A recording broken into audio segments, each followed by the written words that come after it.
If you can't measure it, you can't manage it.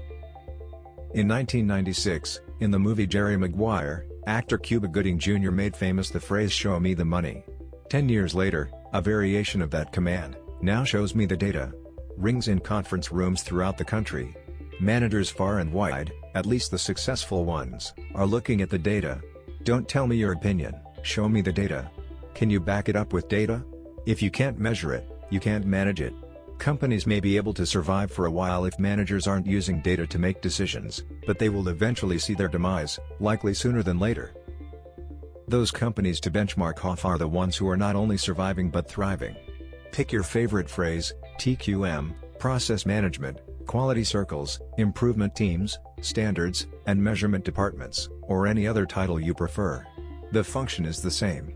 Look at baseline data percentages, dollars, hours, quantities, and continuously monitor the performance. There should not be any task that a supervisor or a staff members perform that cannot be measured. If you can't measure it, you can't manage it. Take a fast food restaurant for example. There are a plethora of areas that can be measured, such as days without an accident, customer wait time in line, length of time burgers are in the warmer, amount of money off in the drawers, customer complaints, etc. Graph it out and keep a spreadsheet of your figures. Clearly you're looking for improvement. If there was a decline, brainstorm, find the root cause, and then fix the problem. The process is the same no matter what industry you're managing. Whether you manufacture widgets, if you are the CEO of an internet marketing firm, or if you sell cookies, take a look at all the steps involved in the day-to-day operations.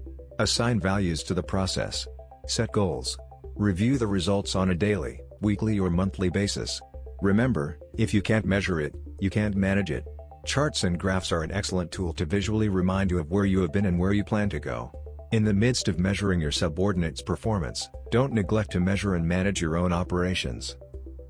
Don't think for a minute that your boss isn't looking at your performance. And if you're the top dog, you had better be managing yourself well, or you will never succeed at managing others. Thanks for watching the video. If you liked it, be sure to leave a like and subscribe for more videos like this.